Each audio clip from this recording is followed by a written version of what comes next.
नमस्कार दोस्तों, स्वागत है आपका स्टडी फॉर सिविल सर्विसेज में। वीडियो को पूरा देखिए। कोई भी आपका फीडबैक है, कोई सजेशन है, तुरंत वीडियो में कमेंट करके जरूर बताइए। अच्छा लगे तो वीडियो लाइक जरूर कर लीजिए और ऐसे वीडियो लगातार फ्री में पाने के लिए चैनल को तुरंत सब्सक्राइब कर लीजिए और बेल आइकन को जरूर टैप कर लीजिए ताकि आगे भी सारे वीडियो आपको मिलते रहे। यूट्यूब में फॉलो करते हैं तो प्लीज ये वाला फ्री टेलीग्राम चैनल जरूर ज्वाइन कर लीजिएगा। सारे नोटिफिकेशन, सारे अपडेट यहीं पे आते हैं, ध्यान रखिएगा। स्टडी फॉर सिविल सर्विसेज का कोई भी पेड ग्रुप अगर आपको ज्वाइन करना है तो सिर्फ 856480560660897523864455 यही नंबर है हमारे, सिर्फ जहां पे कॉल या व्हाट्सएप कर सकते हैं।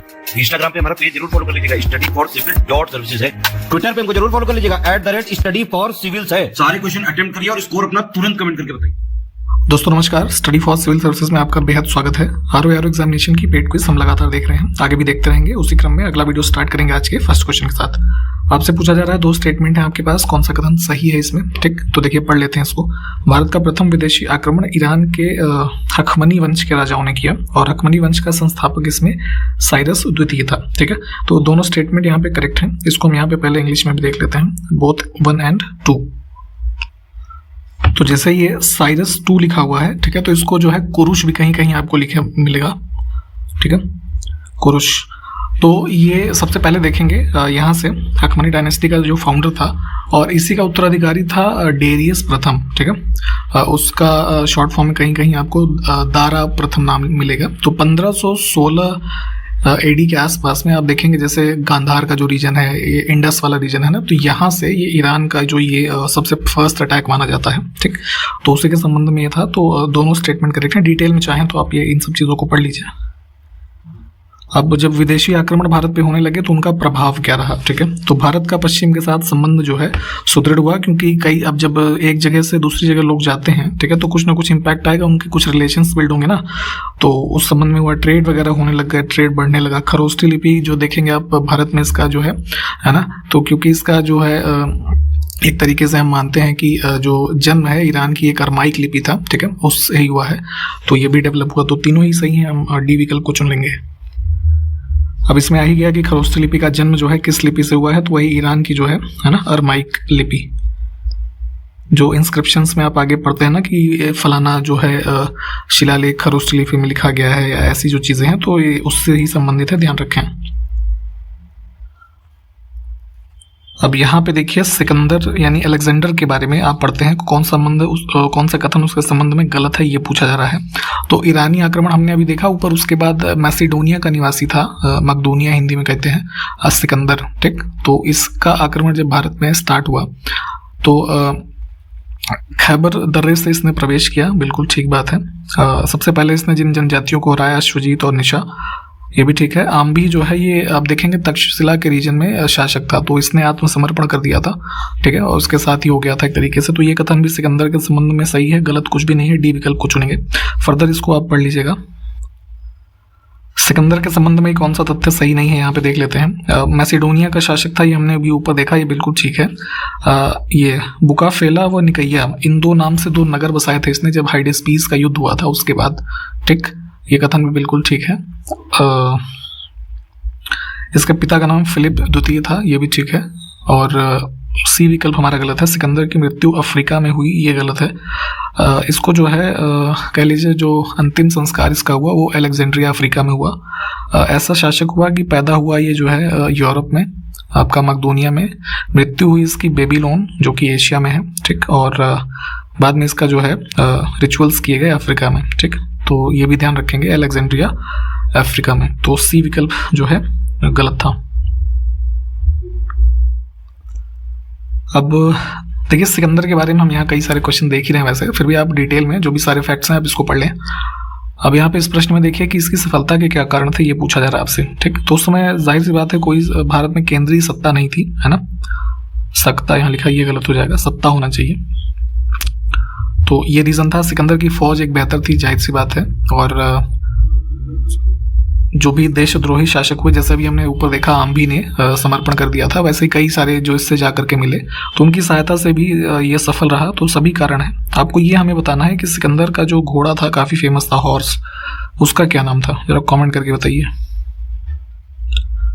अगला देखिए, वितस्ता का युद्ध अन्य किस नाम से जाना जाता है? ठीक, तो आप जानते हैं कि सिकंदर और पुरु यानी पौरुष के मध्य जो है ये युद्ध होता है। तो यहाँ पे 3 विकल्प हैं, पुरु का युद्ध, झेलम का युद्ध और कर्री का युद्ध, है ना, इन तीनों नाम से जाना जाता है। ठीक,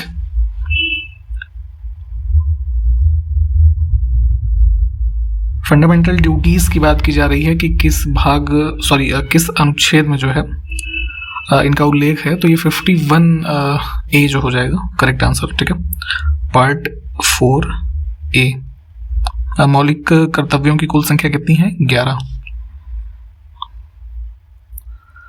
अगला है कौन सा कथन सही है, देख लीजिए। मूल संविधान में मूल कर्तव्यों को रखा गया था, मूल अधिकारों को नहीं। तो ये कथन तो सरासर गलत है, क्योंकि फंडामेंटल राइट्स आपके स्टार्टिंग से हैं। फंडामेंटल ड्यूटीज नहीं थे मूल संविधान में, इनको बाद में जोड़ा गया है 1976 में। ठीक है, दूसरा स्टेटमेंट जो है ये ठीक है। 42nd अमेंडमेंट हुआ था सरदार स्वर्ण सिंह कमेटी की जो है रिकमेंडेशन पे, मूल कर्तव्यों को हमने शामिल किया। तो केवल दूसरा विकल्प जो है ये ठीक होगा। इसमें कौन सा कथन सही नहीं है देखना है। तो मूल संविधान के माफ कीजिएगा, फंडामेंटल ड्यूटीज यानी मौलिक कर्तव्यों के बारे में चीज़ें पूछी जा रही हैं आपसे। तो इसमें ये देखिए, वर्तमान में कुल 11 इनकी संख्या है, बिल्कुल ठीक है। JS वर्मा समिति मौलिक कर्तव्यों से संबंधित थी, ये भी ठीक है। इसको इफेक्टिव बनाने के लिए जो है कुछ रिकमेंडेशन के लिए 1999 में इसका गठन किया गया था। मूल कर्तव्य जो है US के संविधान से लिए गए, ये गलत है। हमने USSR जो पहले हुआ करता था उसके संविधान से जो है इंस्पायर होकर के लिया था। शुरू में इनकी संख्या 10 थी, बाद में जो है 2002 में एक और अमेंडमेंट करके इसमें एक जो एजुकेशन वाला है उसको जोड़ा गया। ठीक, उत्तर प्रदेश का नहर सिंचाई में देश में कौन सा स्थान है? तो देखेंगे कैनाल इरिगेशन, जितने भी हमारे एग्रीकल्चरल लैंड्स हैं, तो सिंचाई के माध्यम के रूप में नहरों से इनका जो सिंचित क्षेत्र है उसमें उत्तर प्रदेश का पहला स्थान है। ठीक है, फिर है कि उत्तर प्रदेश के किस भाग में नहरों का घनत्व सबसे ज्यादा है। ठीक है, तो कंपैरेटिवली पूरे ओवरऑल यूपी की बात करेंगे तो जो पश्चिमी उत्तर प्रदेश के जिले हैं यहाँ पे लैंड होल्डिंग्स भी बड़ी बड़ी हैं और यहाँ पे इनकी नहरों की संख्या यानी कि डेंसिटी जो है वो काफ़ी ज़्यादा है। ठीक है, बाकी अन्य हिस्सों की तुलना में बी विकल्प को चुनेंगे। अब इसमें सकल सिंचित क्षेत्र जो है वो कितना है? तो जितने भी एग्रीकल्चरल लैंड है मान लीजिए यूपी में, उसका ग्रॉस इरिगेटेड एरिया का कुछ आंकड़ा है। तो यहाँ पे बस इसको एज अ फैक्ट देखिए, 209.65 लाख हेक्टेयर। ठीक, अब देखिए उत्तर प्रदेश में तालाबों व पोखरों से सिंचाई का सर्वाधिक प्रचलन किस क्षेत्र में है? ठीक, तो पोन्ड्स और ये पडल्स जो हैं इनके मामलों में देखेंगे तो ये एक मेजर सोर्स ऑफ इरिगेशन है आपका, जो ये इधर झांसी, ललितपुर, महोबा, ये सब रीजन है ना, बुंदेलखंड का जो क्षेत्र है, ये हो जाएगा उत्तर। फिर है कि सिंचाई का सबसे बड़ा उत्तर प्रदेश में साधन क्या है? तो एक मेजर मतलब सबसे बड़ा जो सोर्स ऑफ इरिगेशन है वो नलकूप यानी कि ट्यूबवेल है। उत्तर प्रदेश की सबसे बड़ी नहर प्रणाली कौन सी है? तो जो भी कैनाल्स बिल्ड की गई उत्तर प्रदेश राज्य में, सबसे ओल्डेस्ट है शारदा नहर, बी विकल्प को चुनेंगे। इसकी बात करें तो अराउंड 1928 के आसपास जो है आप देखेंगे ये पीलीभीत के एरिया में जो शारदा यानी कि काली नदी है ना, उससे इसको निकाला गया है। ठीक, अब सिंचाई हेतु पहला कार्यालय 1823 में उत्तर प्रदेश में कहाँ पर खोला गया ये पूछ रहे हैं। तो अब ये ब्रिटिश टाइम पीरियड की बात है, यहाँ पे खोला गया था इसको सहारनपुर में। ठीक है, पश्चिमी उत्तर प्रदेश में। इसमें कौन सा कथन अब गलत है देख लेते हैं। तो ऊपर के दो का स्टेटमेंट हमारे ठीक है। रिहंद परियोजना का निर्माण 1952 में पूरा हुआ, ये गलत हो जाएगा क्योंकि इसका कार्य आप देखेंगे ये रिहंद नदी से मतलब उसकी जो एक सहायक नदी है सोन की, उस पे स्थित है और 1962 में जो है ये इसका काम पूरा हुआ था। तो ये इसलिए गलत है, बाकी दोनों स्टेटमेंट हमारे ठीक हैं। अगला है बाण सागर परियोजना किन राज्यों के बीच प्रस्तावित परियोजना है? ठीक, तो ये जो बाण सागर प्रोजेक्ट है इसमें 3 राज्य शामिल हैं, उत्तर प्रदेश, मध्य प्रदेश और बिहार, है ना, बी विकल्प को चुनेंगे। पुरुष एकल का मैड्रिड ओपन का खिताब किसने जीता है? तो 2022 का जो मैड्रिड ओपन टेनिस टूर्नामेंट है इसमें जीते हैं स्पेन के कार्लोस अल्कराज, बी विकल्प जो है ये करेक्ट हो जाएगा। इन्होंने हराया है अलेक्जेंडर जेवरेव को, जो विकल्प ए में लिखा हुआ है। नेक्स्ट है खेलो इंडिया यूनिवर्सिटी गेम्स के दूसरे संस्करण का आयोजन कहाँ पे किया गया। तो अभी ये आयोजित हुआ था खेलो इंडिया यूनिवर्सिटी गेम्स बेंगलोर के अंदर कर्नाटक में, जो है इसमें अप्रैल और मई स्टार्टिंग और अप्रैल एंड के बीच में। इसमें जीतने वाली यूनिवर्सिटी का नाम ध्यान रखिएगा, जैन यूनिवर्सिटी है, ठीक है, उन्होंने जीता है। नवीनतम अध्ययन के अनुसार भारत में रामसर साइट्स यानी कि जो वेटलैंड्स होते हैं उसके संबंध में आप जानते हैं ऐसे स्थलों को रामसर साइट के रूप में डेजिग्नेट किया जाता है। उनकी कुल संख्या अगस्त 2022 तक कितनी हो गई है।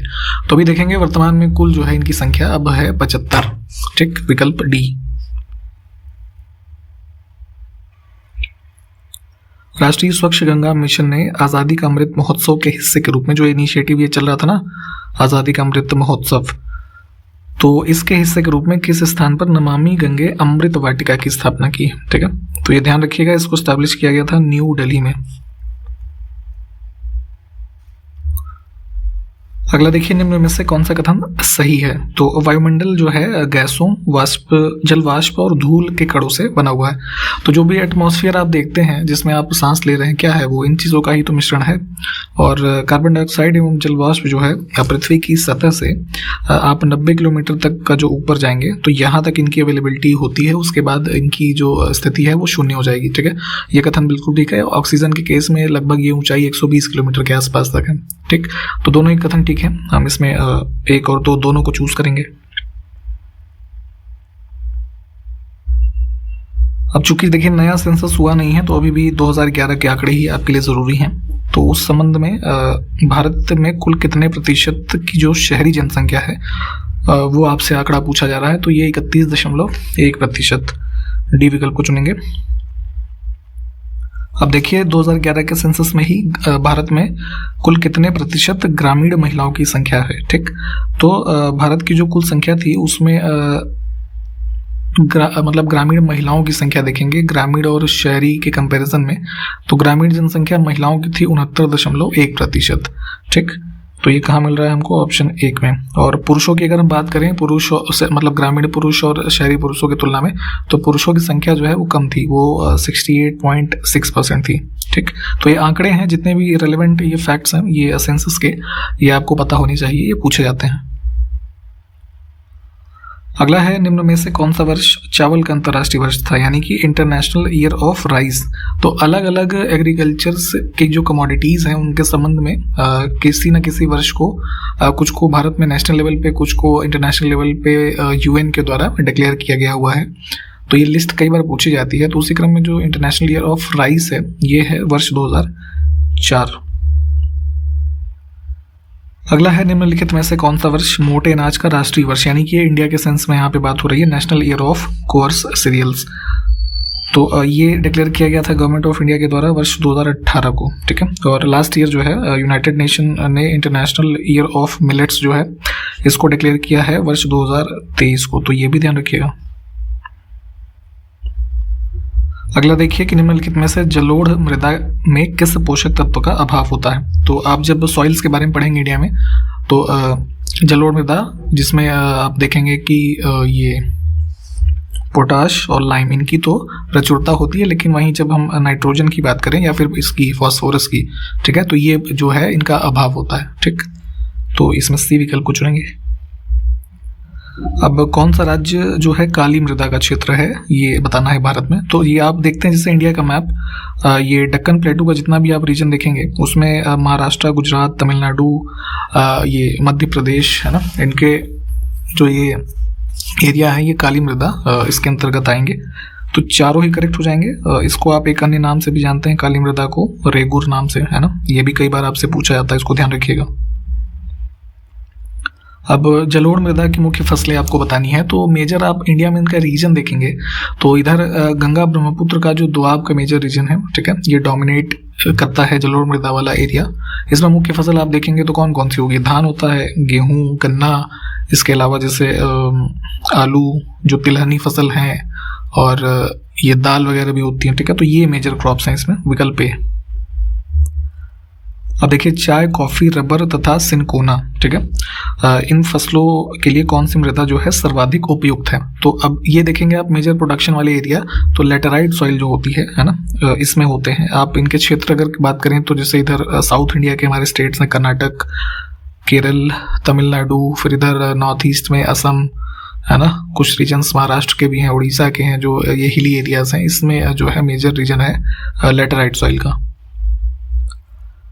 अगला है Indian council of agriculture research, ICAR, काफ़ी इंपॉर्टेंट है। एग्रीकल्चरल एक्टिविटीज़ से संबंधित जितने भी चीज़ें हैं इंडिया में, उनको मैनेज करने के लिए ये संस्थान जो है काफ़ी हद तक रिस्पॉन्सिबल है, ठीक।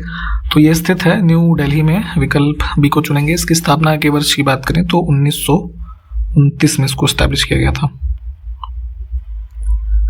एक अन्य संस्थान institute of forest genetics and T breeding, ठीक है, ये कहाँ पे स्थित है, तो ये है इसमें कोयम्बटूर, तमिलनाडु में, विकल्प ए। इसकी स्थापना के वर्ष की अगर हम बात करें तो ये 1988 में स्टैब्लिश किया गया था, ठीक।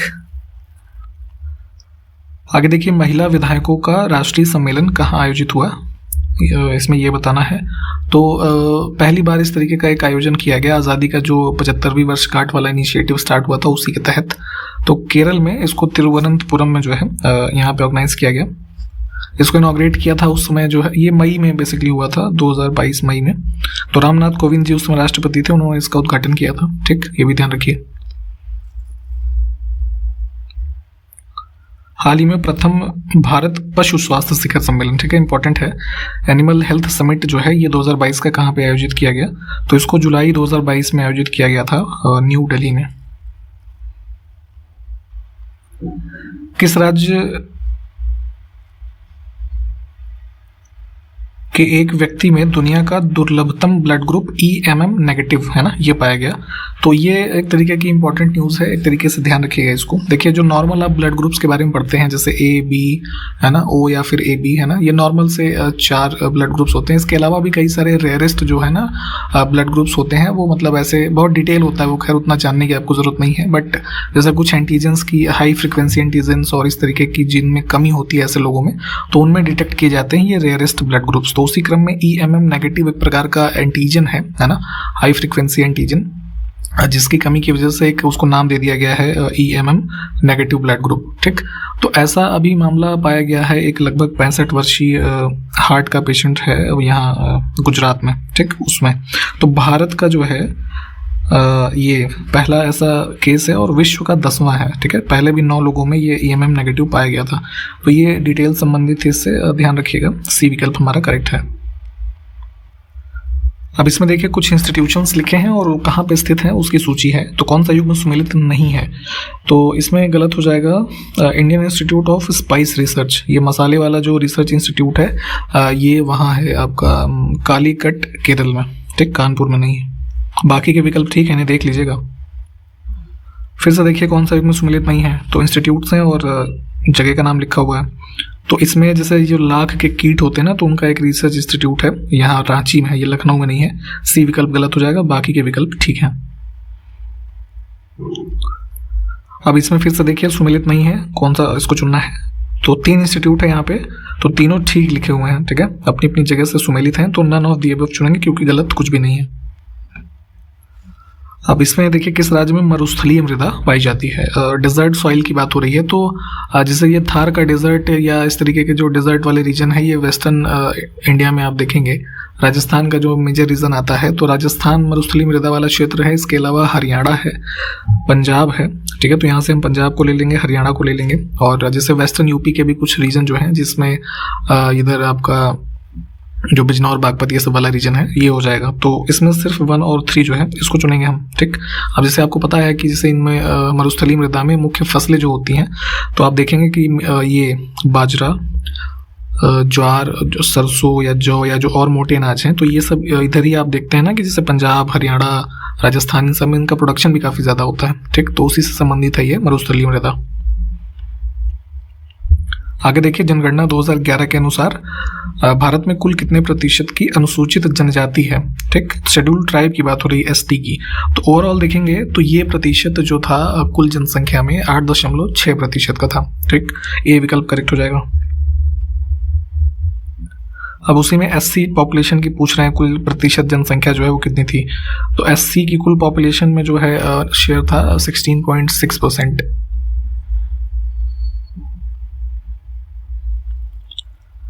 अगला देखिए, भोपाल गैस त्रासदी के बाद भारत सरकार ने संविधान के किस अनुच्छेद के तहत पर्यावरण संरक्षण अधिनियम 1986 को पारित किया। ठीक, तो आपको पता होगा कि यूनियन कार्बाइड फैक्ट्री में जो वहाँ पे ये गैस थी ना, मिथाइल आइसोसाइनेट, ये भी पूछा जाता है कई बार, इसका नाम ध्यान रखिएगा। तो इसकी वजह से कई सारे लोगों की मौत हो गई थी, है ना, गैस त्रासदी में। तो उसी के बाद ये इन्वायरमेंटल प्रोटेक्शन एक्ट जो बनाया गया यूजिंग आर्टिकल 253। ठीक, तो ध्यान रखेंगे, इनको ऐसे ही कोरिलेट करके पढ़ा करिए तो चीज़ें लंबे समय तक याद रहेंगी। अगला देखिए, वैश्विक पर्यावरण सुविधा यानी कि GEF, ग्लोबल एनवायरनमेंट फैसिलिटी। तो इसको बेसिकली जो है इसकी स्थापना की गई थी, जो रियो समिट के बारे में हमने पहले भी देखा, रियो अर्थ समिट 1992 का, उसके अंतर्गत इसकी स्थापना हुई है। तो ये एक तरीके से वित्तीय तंत्र के रूप में कार्य करता है। इनमें से दिए हुए कौन कौन से जो सम्मेलन है ना, या जो भी प्रोविजंस एनवायरनमेंट की दिशा में किए गए हैं, है ना। तो यहाँ पे जैसे हमारे पास 3 चीज़ें लिखी हुई हैं, CBD है ना, मिनीमाता कन्वेंशन है, और UNCCD है। इसके अलावा भी जैसे ये आपका स्टॉकहोम कन्वेंशन है ना, और UNFCCC जो है, ये सारी चीज़ें हैं, इसको डिटेल में देख लीजिएगा। सबके लिए जो है ये GEF कार्य करता है। इसमें D विकल्प को चुनेंगे। अब देखिए, पूछा गया इसमें कि वैश्विक पर्यावरण सुविधा की स्थापना किस वर्ष में हुई। तो रियो अर्थ समिट के दौरान ही 1992 में A विकल्प करेक्ट हो जाएगा। अब वायुमंडल का सबसे नीचे का संस्तर कौन सा है। तो एटमॉस्फेरिक लेयर्स आप पढ़ते हैं, तो 5 प्रकार के लेयर आप पढ़ते हैं। सबसे नीचे क्या, ट्रोपोस्फियर। ठीक है, तो यही सबसे नीचे होता है ना। फिर स्ट्रेटोस्फियर, मीजोस्फियर, थर्मोस्फियर, फिर एक्सोस्फियर, ऐसे पूरा क्रम होता है। तो A विकल्प को चुनेंगे, और इसके बारे में डिटेल में भी देख लीजिए। और इस पर्टिकुलर वीडियो में यहीं तक रखेंगे, सारे क्वेश्चंस आप देख लीजिए, और उसके जो रेलेवेंट फैक्ट्स होते हैं आप उसको अपने नोट्स वगैरह में से कवर करते रहें। हम आपसे अगले वीडियो में मिलते हैं, तब तक के लिए नमस्कार, जय हिंद।